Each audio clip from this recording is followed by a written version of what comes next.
حمد و ثنا اللہ وحدہ لا شریک کے لیے، درود و سلام سید الانبیاء جناب محمد رسول اللہ صلی اللہ علیہ وسلم کی ذات گرامی پر۔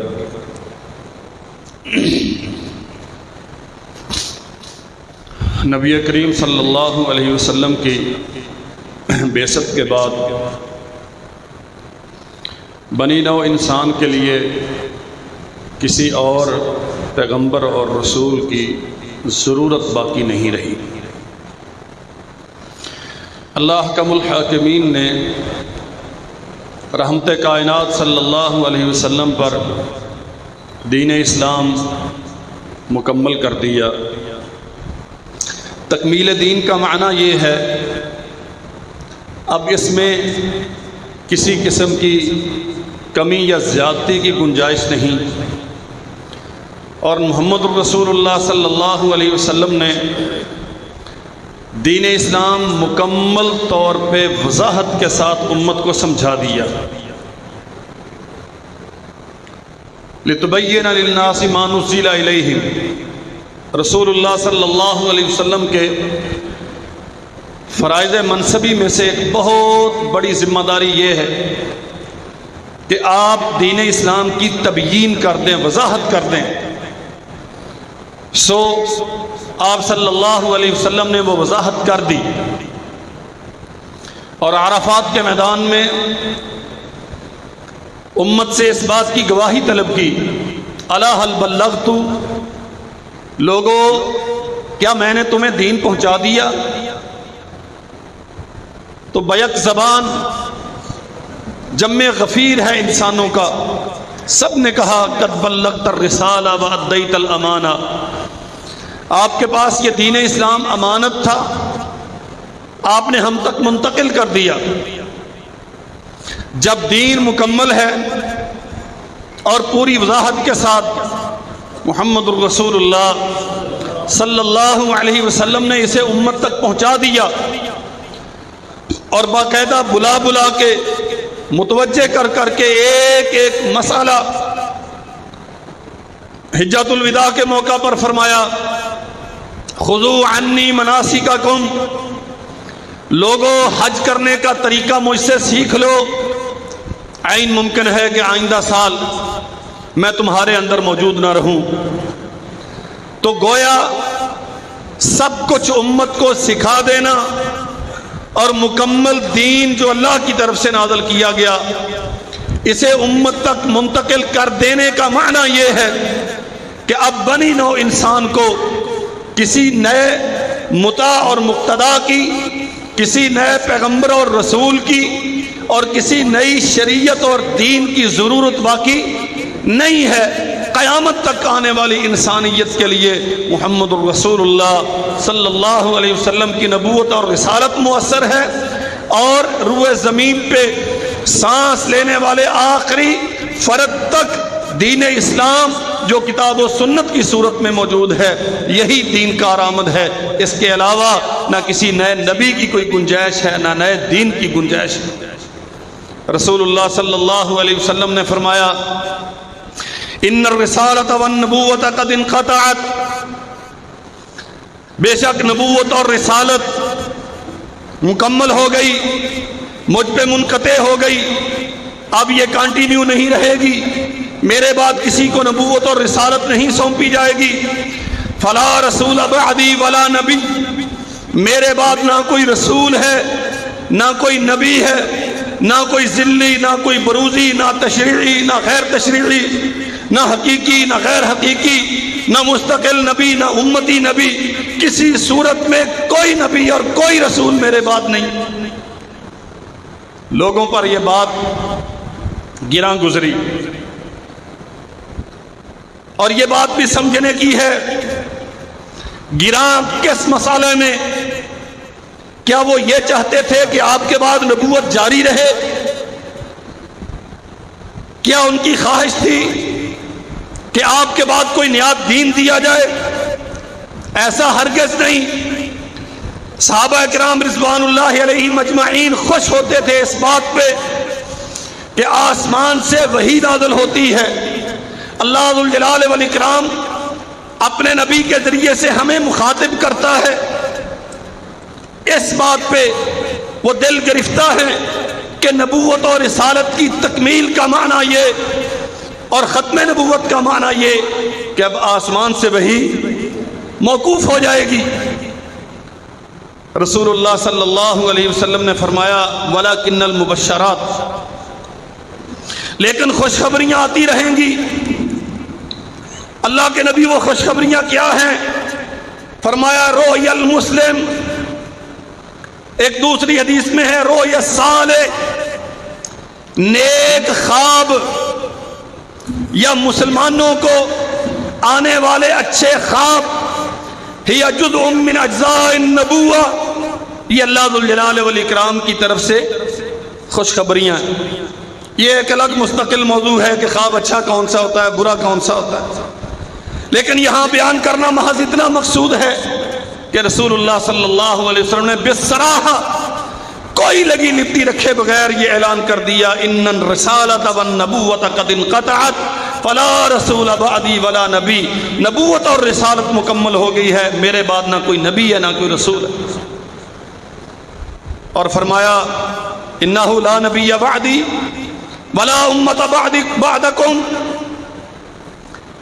حجۃ الوداع کے موقع پر یہ ارشاد فرمایا لوگو اللہ نے دین مجھ پر مکمل کر دیا ہے، میں آخری نبی اور آخری رسول ہوں، انہ لا نبی بعدی، میرے بعد کوئی نبی نہیں آئے گا، ولا امت بعدکم، اور تمہارے بعد اس امت کے بعد اور کوئی امت نہیں آئے گی۔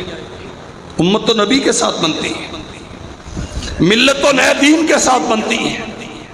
محمد الرسول اللہ صلی اللہ علیہ وسلم آخری نبی ہیں، اور ملت اسلام امت محمد صلی اللہ علیہ وسلم یہی آخری امت ہے، اس کے بعد کسی نئی امت کی کوئی گنجائش نہیں، بالکل ایسے ہی جیسے روئے زمین پہ اب کسی نئی نبوت اور نبی کی کوئی گنجائش نہیں۔ اور فرمایا نبی کریم صلی اللہ علیہ وسلم نے لا تقوم الساعة حتی تلحق قبائل من امتی بالمشرکین، اس وقت تک قیامت قائم نہیں ہوگی جب تک میری امت کے بعض قبائل، بعض لوگ مشرکین سے مل نہ جائیں۔ یا تو اس کا معنی یہ ہے مشرکین جیسے انداز و اطوار اختیار کر لیں گے، ان کی عادات، ان کے رسم و رواج، ان کے طور اطوار، ان کے معاملات زندگی، یہ مشرکین جیسے ہو جائیں گے، ان میں اور مشرکین میں کوئی فرق نہیں رہے گا۔ اور اب یہ ہو چکا، یہ قیامت کی نشانیوں میں سے ہے، اور یہ نشانی پوری ہو چکی۔ چند موٹی موٹی چیزوں کو چھوڑ کے باقی مشرکین میں اور بعض مومنین میں کوئی فرق نہیں ہے۔ وہ اپنی سمادھیوں پہ جا کے جھکتے ہیں، یہ خود دفن کر کے ان پہ جا کے جھکتے ہیں، وہ ان کے یادگاروں پر چادریں چڑھاتے ہیں، یہ اپنوں کے مرے ہوئوں کی یادگاروں پر چادریں چڑھاتے ہیں، وہ وہاں مٹی کے چراغ، وہ وہاں گھی کے چراغ جلاتے ہیں، یہ یہاں تیل کے چراغ جلاتے ہیں، کوئی فرق نہیں ہے خاص۔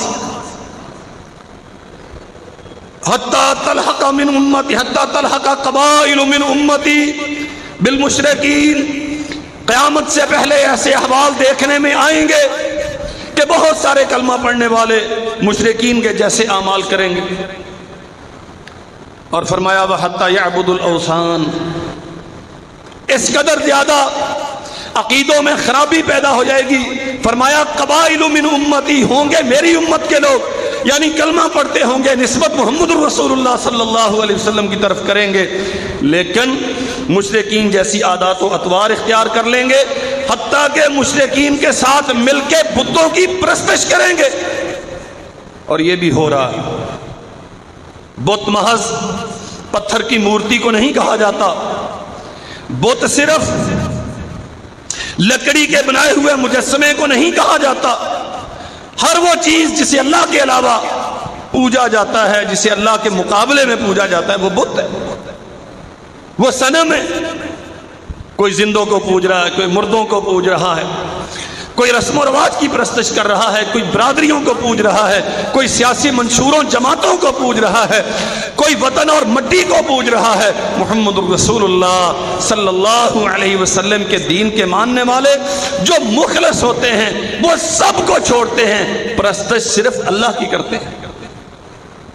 اور یہاں اگرچہ وہ ایک اصطلاح ہے لیکن میں اصلاح کے لیے لازماً عرض کیے دیتا ہوں، ہم کہتے ہیں فلاں بندہ بڑا اصول پرست ہے، اور ہم اپنا مرتبہ بیان کرنے کے لیے میں بڑا اصول پرست ہوں، اور اصولوں کی پرستش نہیں ہوتی میرے بھائیوں، پرستش صرف اللہ کی ہوتی ہے۔ اصولوں کی آپ پیروی کر سکتے ہیں، اصولوں پہ آپ عمل کر سکتے ہیں، نفس پرستی، اصول پرستی، اصول کیا ہے؟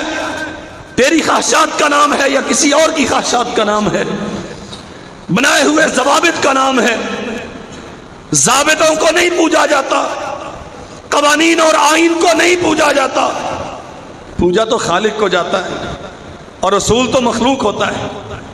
یہ فرق سمجھ لو، اصول مخلوق ہوتا ہے، اصول خالق نہیں ہوتا۔ اصول تو کسی نہ کسی نے ترتیب دیا، رسول اللہ صلی اللہ علیہ وسلم نے دیا، تو وہ وہی ہے، اس کی پیروی کی جائے گی۔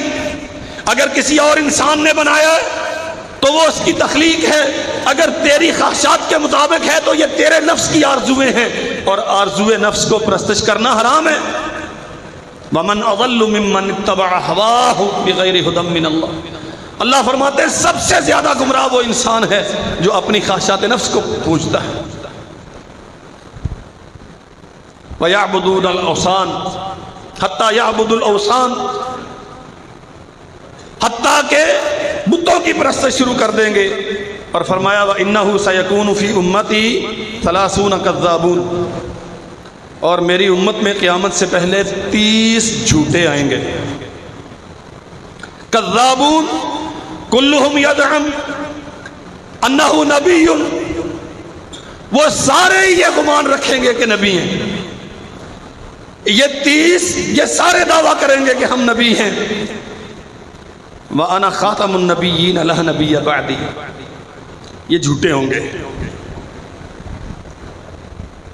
یہ 30 کے 30 جو دعویٰ کریں، لیکن صحیح یہ ہے تاریخ کا اگر مطالعہ کریں تو 30 نہیں ہیں، یہ سینکڑوں کی تعداد میں ہے۔ پھر رسول اللہ صلی اللہ علیہ وسلم نے 30 کیوں فرمایا؟ 2 معنی ہو سکتے ہیں اس کے، یا تو کثرت عدد کے لیے، جیسے ہم کہتے ہیں تجھے 100 دفعہ کہا، حالانکہ 100 دفعہ گنتی تو مراد نہیں ہوتا، کثرت مراد ہوتا ہے۔ یا تو کثرت کے لیے یہ کہا کہ بہت سارے ہوں گے، یا پھر اس کا معنی یہ ہے کہ 30 وہ ہوں گے جن کی نبوتوں کو باقاعدہ مانا جائے گا، لوگ ان کی پیروی کریں گے، ان کے ساتھ کھڑے ہوں گے، ان کا کلمہ پڑھیں گے، اور ایسے جن کی نبوتوں کے فالورز نہیں ہوں گے، ماننے والے نہیں ہوں گے، وہ تو بے شمار ہوں گے۔ کلہم یزعم انہ نبی، وہ سارے یہ دعویٰ کریں گے کہ وہ نبی ہیں۔ وَأَنَا خَاتَمُ النَّبِيِّينَ، لیکن حقیقت یہ ہے، فرمایا میں آخری نبی ہوں، لا نبی بعدی، میرے بعد کوئی نبی نہیں آئے۔ صحابہ کرام رضوان اللہ علیہم اجمعین اس بات پہ پختہ عقیدہ رکھتے تھے اور بہت کلیئر تھے، نہ محمد الرسول اللہ صلی اللہ علیہ وسلم کے علاوہ ان کی عقیدت و محبت کا مرکز کوئی اور رہا، نہ آپ کے ارشادات کے علاوہ ان کے لیے قابل اتباع کوئی چیز رہی، اور نہ آپ کے دین کے علاوہ ان کے نزدیک کوئی اور بات دین رہی۔ جانتے تھے سیدنا عبداللہ ابن سلام رضی اللہ عنہ تورات و انجیل کے بہت بڑے عالم تھے، جناب صہیب رضی اللہ عنہ عیسائیت جاننے والے تھے، جناب سلمان فارسی رضی اللہ عنہ دین مجوسیت سے آئے تھے، جانتے تھے، مذہبی پیشوا کے چشم و چراغ تھے، لیکن کسی سابقہ یا پیش آمدہ کسی بات کو درخور اعتنا نہ سمجھا. جب محمد رسول اللہ صلی اللہ علیہ وسلم کا کلمہ پڑھ لیا تو پھر آپ کے علاوہ نگاہوں میں کوئی اور نہ جچا. لیکن اسی اثناء میں آپ صلی اللہ علیہ وسلم کی زندگی میں ہی بعض لوگوں نے نبوت کا دعویٰ کیا. ہمارے معاشرے میں بہت سارے لوگ ایسے ہیں جو دین کے نام پہ تجارت کرتے ہیں، بلکہ دین کی تجارت کرتے ہیں. آپ کے واعظین کسی بھی مسلک کے در حقیقت وہ شعبہ باز ہیں، حقیقتاً وہ بازیگر ہیں، لیکن مذہب کے نام پہ لوگوں کے جذبات سے کھیلتے ہیں، رلاتے ہیں، ہنساتے ہیں، چٹکلے چھوڑتے ہیں، مذاق کرتے ہیں رسول اللہ کے منبر پہ بیٹھ کے، اور نتیجتاً پیسے کھڑے کر کے چلے جاتے ہیں. بالکل یہی کیفیت تھی رحمت کائنات صلی اللہ علیہ وسلم کا عز و شرف، لوگوں میں آپ کا احترام، آپ کی جلالت شان اور شاندار حکومت اور اسلام کی لامتناہی فتوحات کا سلسلہ بہت سو کی نگاہوں میں کھٹکتا تھا اور منہ میں پانی بھر آتا تھا یہ کامیابیاں دیکھ کر. سو مذہب کا رستہ اختیار کیا دنیاوی نمود و نمائش کے لیے. اسود عنسی نبی رحمت صلی اللہ علیہ وسلم کے زمانے میں صنعاء یمن کا باسی ابحلہ بن کعب، اس کا نام ہے، اسود عنسی کے نام سے تاریخ میں معروف ہے.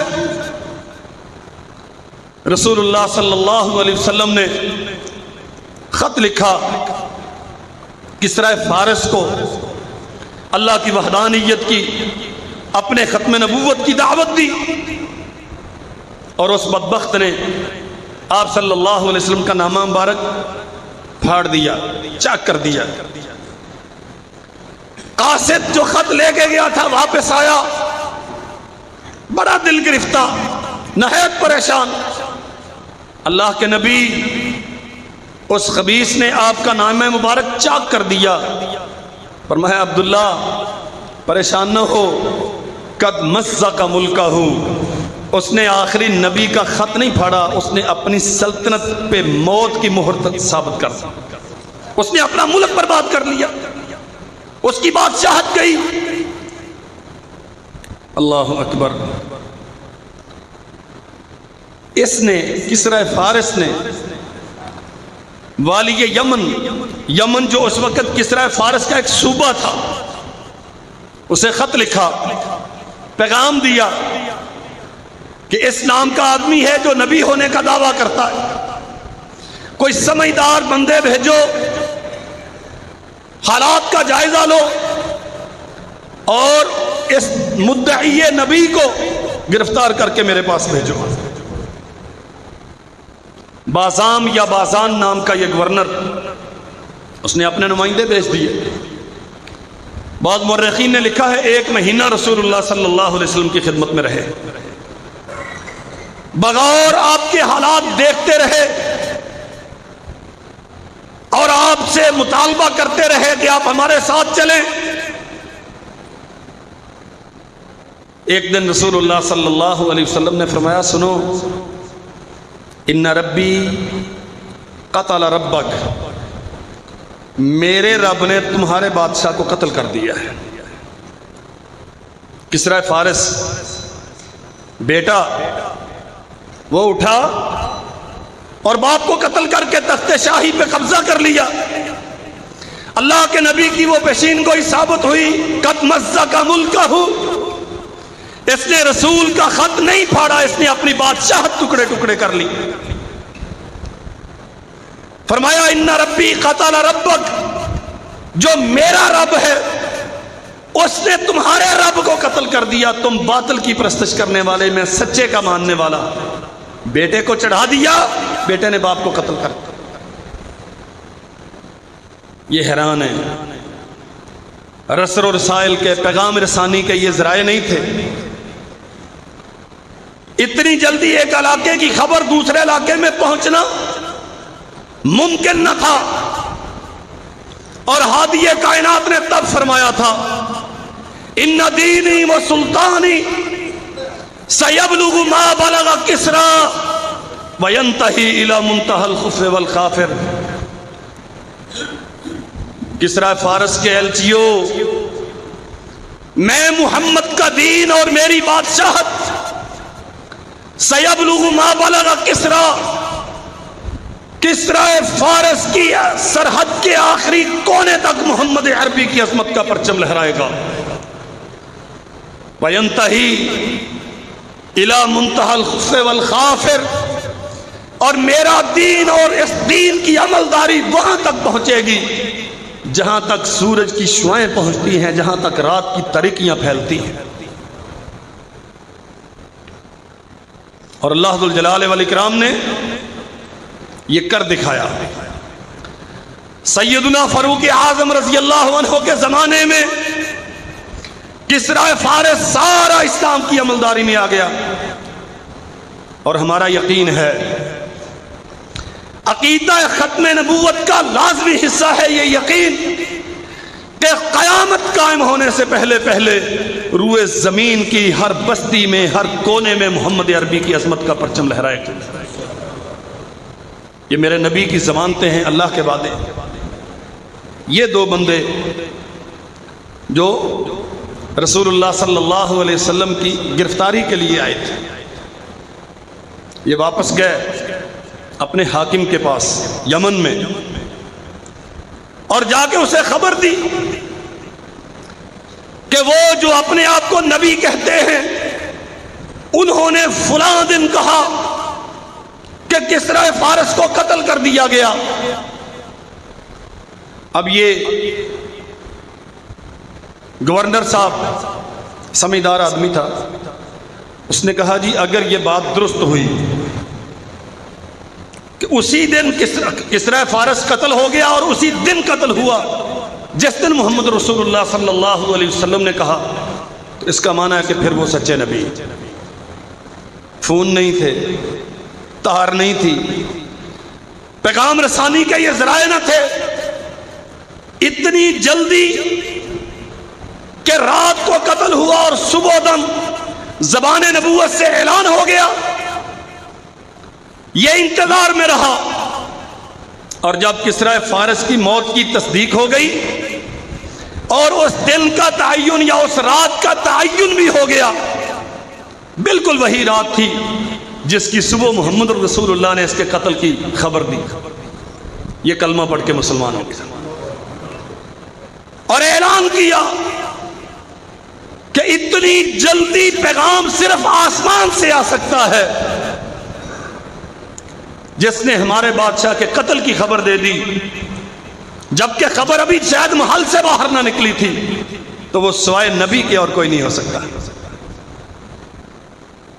اور اس کے مسلمان ہونے سے پورا یمن اسلامی عملداری میں آ گیا۔ نبی کریم صلی اللہ علیہ وسلم نے پروانہ لکھ بھیجا کہ آپ ہی ہماری طرف سے، اللہ کے نبی کی طرف سے پورے یمن کے گورنر۔ کچھ عرصے کے بعد یہ فوت ہو گیا۔ رسول اللہ صلی اللہ علیہ وسلم نے یمن کے کچھ حصے پر انہی کے بیٹے شہر بن بازان کو اور بعض حصوں پر مدینہ منورہ سے صحابہ اکرام کو گورنر بنا کے بھیج دیا۔ نبی رحمت صلی اللہ علیہ وسلم کے زندگی کے آخری مہینے تھے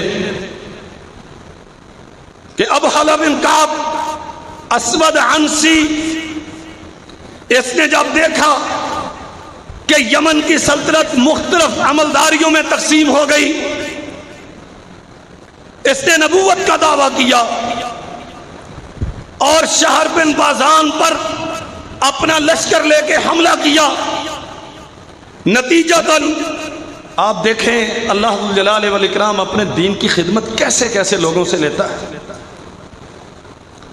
جو کسرا فارس کا نامزد گورنر ہے، اس کا بیٹا آج ختم نبوت کا علم لے کے جھوٹے مدعی نبوت کے مقابلے میں میدان جنگ میں کھڑا ہے، حتیٰ کہ شہر بن بازان کو شہید کر دیا گیا۔ اسود انسی کا حوصلہ بڑھ گیا، لشکر زیادہ ہو گیا، کامیاب لوگوں کے ساتھ۔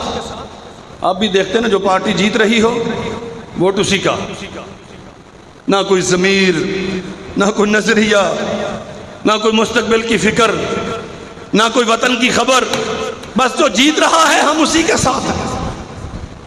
تو یہ انسانی فطرت ہے، اور خاص طور پہ جھوٹوں کی فطرت ہے۔ سچے تو نظریے کے ساتھ کھڑے ہوتے ہیں۔ بہت سارے لوگ شامل ہو گئے، 700 گھڑ سواروں کے ساتھ اس نے اسود انسی نے حملے کا آغاز کیا تھا، اب تو لشکر ہزاروں تک پہنچ گیا۔ اللہ اکبر، بڑھتا گیا، آگے بڑھتا گیا، فتوحات زیادہ ہوتی گئیں، حتیٰ کہ بہت بڑا علاقہ یمن کا اس جھوٹے نبوت کا دعویٰ کرنے والے نے اپنے قبضے میں کر لیا۔ جناب محمد الرسول اللہ صلی اللہ علیہ وسلم نے سیدنا معاذ بن جبل، جناب فیروز دہلمی اور قیس بن مکشوم رضی اللہ عنہم اور دیگر جو آپ کے وہاں نمائندے تھے، انہیں پیغام دیا، جیسے بھی ہو سکتا ہے اس جھوٹے مدعی نبوت کو قتل کرو اور یمن سے اس فتنے کو ختم کرو۔ میں بہت اختصار سے عرض کرتا ہوں، ختم نبوت کا تحفظ اور اس کی چوکیداری یہ ہمارے ایمان کا حصہ ہے۔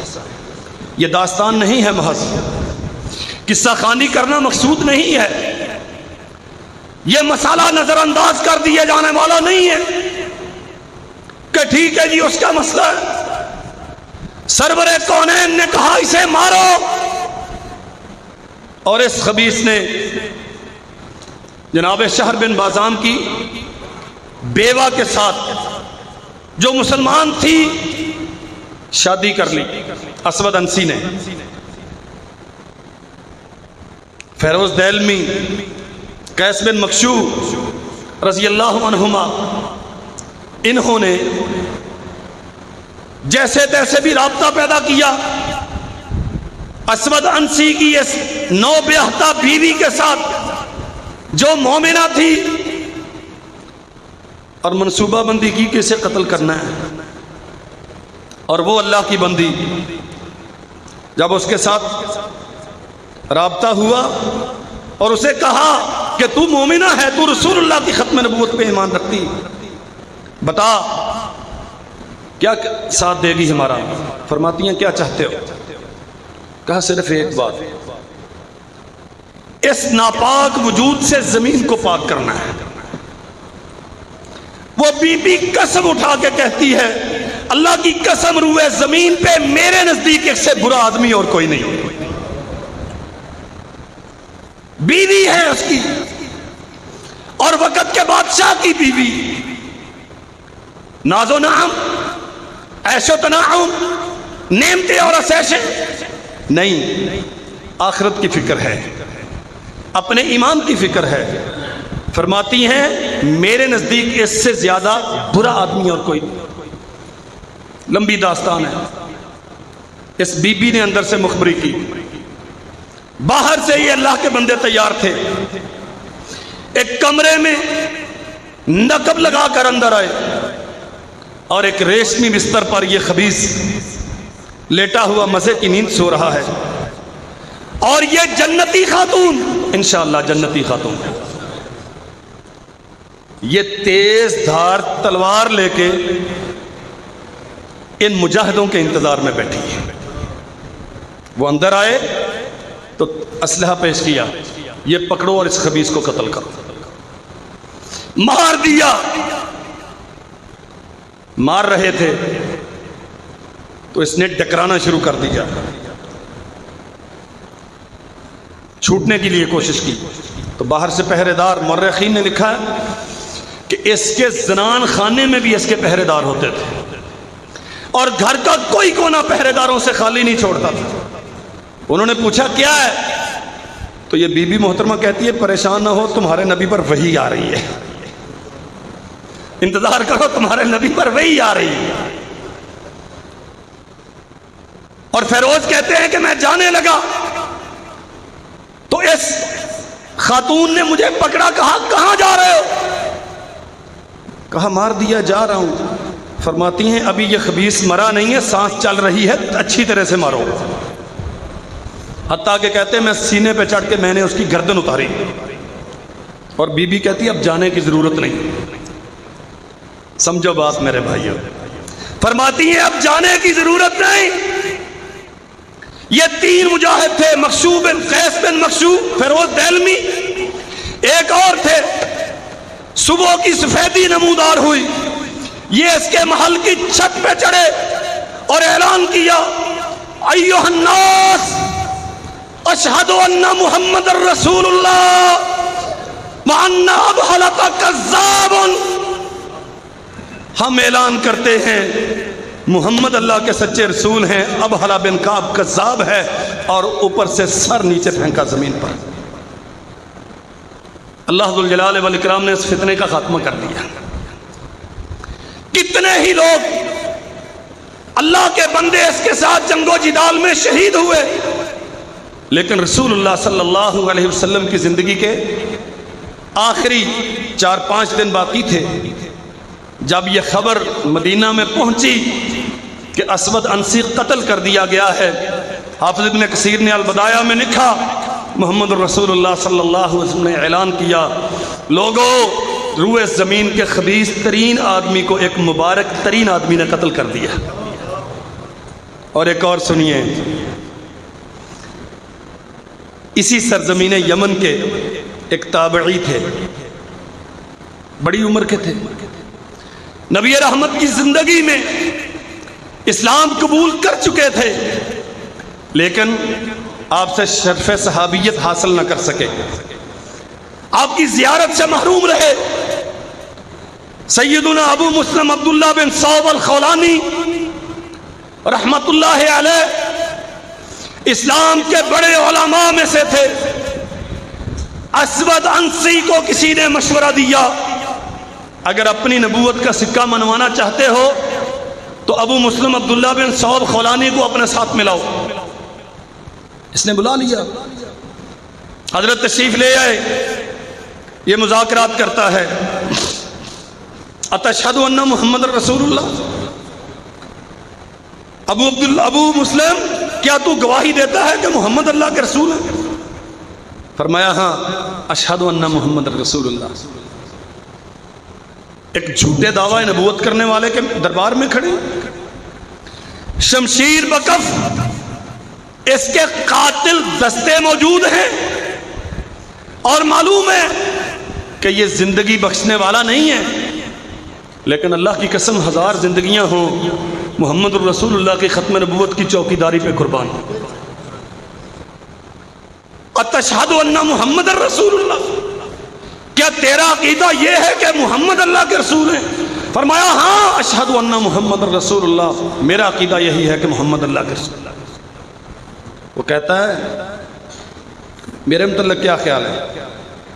فتشہد انی رسول اللہ، پھر یہ بھی گواہی دے کہ میں بھی اللہ کا رسول ہوں۔ قالا ما اسمع، مجھے سنتا نہیں ہے۔ یہ بات سمجھو میرے بھائیو، انکار بھی کر سکتے تھے تو جھوٹا ہے، لیکن یہ جملہ کیوں کہا؟ دنیا کو بتایا محمد الرسول اللہ صلی اللہ علیہ وسلم کے بعد کسی دعوی نبوت کرنے والے کی بات سننا بھی جائز نہیں، اس کے دلائل جانچنا۔ کہتے ہیں جی کیا حرج ہے، سن کے دیکھ لیں شاید سچا ہو۔ اگر رسول اللہ کے بعد کسی کے متعلق یہ سوچ لیا کہ شاید سچا ہو نبوت کے دعوے میں، تیرا ایمان گیا۔ تو لاکھ رسول اللہ کا کلمہ پڑھتا رہے، اگر تو نے زندگی میں ایک بار یہ سوچ لیا کہ شاید قادیانی سچا ہو، شاید یوسف مسیح سچا ہو، شاید فلاں سچا ہو، تیرا ایمان گیا، تو کافر ہو گیا۔ فرمایا ما اسمع، میں نہیں سنتا۔ جتنے بھی نبوت کے دعویٰ کرنے والے ان کے دلائل صرف وہ بندہ سن سکتا ہے جو ان کا رد کرنا چاہتا ہے، جو لوگوں کو اس کے فتنے سے بچانا چاہتا ہے، اس کی سچائی جاننے کی نیت سے اس کے دلائل سننا انسان کو ایمان سے خارج کر دیتا ہے۔ فرمایا ما اسمعو، ارے محمد الرسول اللہ تو سچے رسول ہیں، تیری بات تو میرے کان سنتے ہی نہیں، یعنی تیری بات اس قابل ہی نہیں ہے کہ ابو مسلم کے کان سن سکے۔ اللہ اکبر، داستان لمبی ہے۔ اس نے حکم دیا لکڑیاں اکٹھی کرو اور چیخا جلاؤ، اور مورخین لکھتے ہیں کہ روئے زمین پر 2 ہی مرتبہ اتنی بڑی آگ جلائی گئی، ایک ابراہیم کو نعرہ توحید کے سے روکنے کے لیے نمرود نے جلائی، اور دوسری اسود عنسی نے ابو مسلم عبداللہ بن صوب الخولانی کو نعرہ ختم نبوت سے روکنے کے لیے جلائی، آگ میں پھینک دیا۔ اور اللہ ذو الجلال والاکرام نے جیسے اپنے توحید کی علمبردار کو آگ سے بچایا تھا، ویسے ہی اس ختم نبوت کی چوکھٹ کے چوکیدار کو آگ سے بچایا۔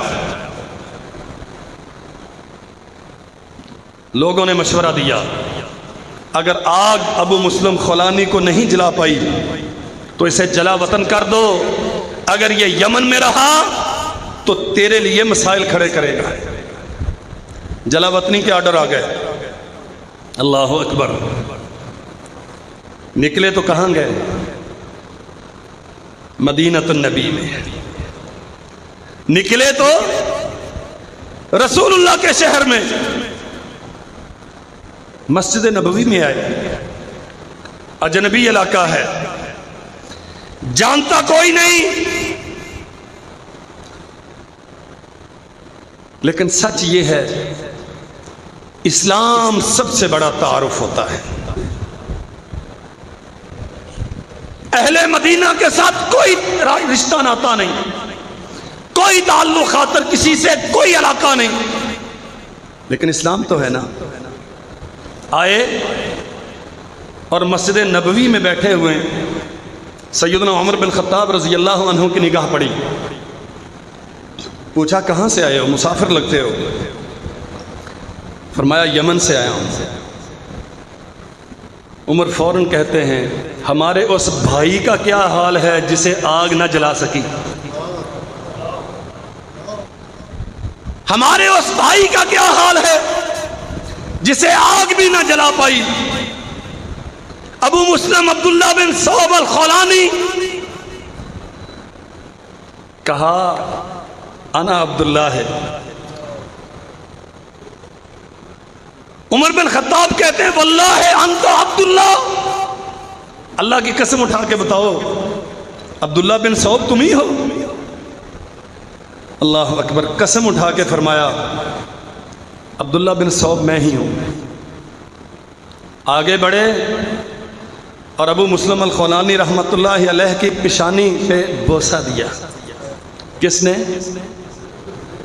اللہ کی قسم دنیا کی ساری عظمتیں قربان ہے سے ایک بوسے پر،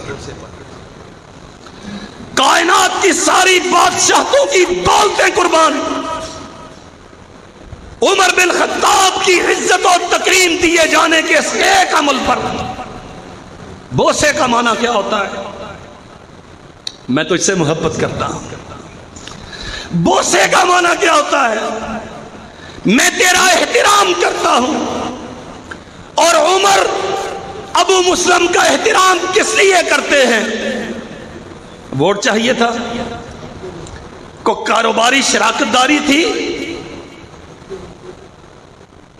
ختم نبوت کا چوکیدار ہے، اور دیار کفر میں اسود عنسی کے دربار میں محمد الرسول اللہ کی ختم نبوت کا اعلان کرنے والا ابو مسلم عبداللہ بن صوب الخولانی، وہ حق رکھتا ہے کہ عمر بن خطاب اسے سلام عقیدت پیش کرے، اور زبان سے کہا الحمدللہ الذی لم یمتنی من الدنیا حتی ارانی فی امت محمد من فعل به کما فعل بابراہیم خلیل الرحمن۔ تمام تعریفیں اس پروردگار کے لیے جس نے مرنے سے پہلے پہلے امت محمد میں مجھے کردار ابراہیم پیش کرنے والے سے ملا دیا۔ اللہ اکبر۔ یہ داستان بڑی دلگداز ہے۔ ختم نبوت کا تحفظ، ختم نبوت کی چوکیداری، اس چوکھٹ پہ پہرے داری، اللہ کی قسم ہماری تاریخ ہے۔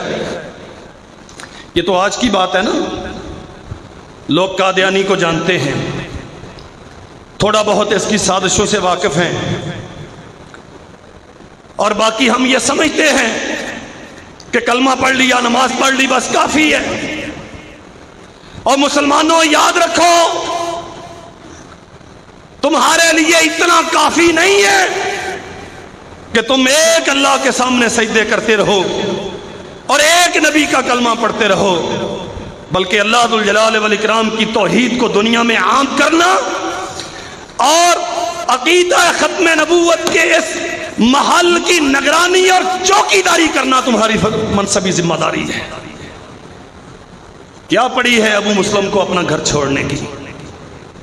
بات اتنی سی تھی کہ اسود ٹھیک ہے، تیرا عقیدہ تیرے ساتھ، میرا جتھے کوئی لگا نہیں۔ حق باطل کو کبھی برداشت، توحید کبھی شرک کو گوارا، عقیدہ ختم نبوت کسی نئے نبی کو سننا دیکھنا برداشت نہیں کرتا۔ بات تو اتنی سی تھی نا، جہاں تیرا جی چاہے تو جھک، جہاں میں سمجھوں گا میں جھکوں گا۔ کہا نہیں، ایک کچھار میں دو شیر نہیں رہ سکتے۔ محمد الرسول اللہ کے اعلان نبوت کے بعد کوئی اور نبی دنیا میں دعوی نبوت کرے تو محمد الرسول اللہ کے ماننے والے اسے برداشت کرنے کے لیے تیار، آگ میں ڈالو، کوئی حرج نہیں۔ ہمارے ابا کو نمرود نے، بلکہ یوں کہنا چاہیے ہمارے ابا کو تیرے ابا نے ڈالا تھا۔ کیا خیال؟ ابراہیم تو ہمارے باپ ہے نا، قرآن کہتا ہے ابراہیم ہمارے باپ ہیں، امت محمد کے باپ ہیں۔ یہ قرآن نے کہا ہمارے جد امجد کو، ابراہیم علیہ السلام کو تمہارے جد امجد نے، نمرود نے آگ میں ڈالا تھا۔ وہ اللہ کی توحید کے لیے آگ میں گئے۔ ابو مسلم عبداللہ بن صوب کہتے ہیں میں رسول اللہ کی ختم نبوت کے لیے آگ میں گیا، اور عمر کہتے ہیں لوگوں میں خوش نصیب ہوں کہ اللہ نے مجھے امت محمد میں ابراہیمی کردار، ختم نبوت کے لیے ابراہیمی کردار پیش کرنے والے کی زیارت کا موقع دیا۔ انشاءاللہ جب تک زندہ رہیں گے عقیدہ ختم نبوت پہ زندہ رہیں گے، اور اس عقیدے کے تحفظ کی قسم کھائی ہے انشاءاللہ اس کی چوکیداری کرتے رہیں گے، اور موت آئے گی تو ہم اللہ ذو الجلال والاکرام سے اسی عقیدے پر شہادت کی موت کے طلبگار ہیں۔ وآخر دعوانا الحمدللہ۔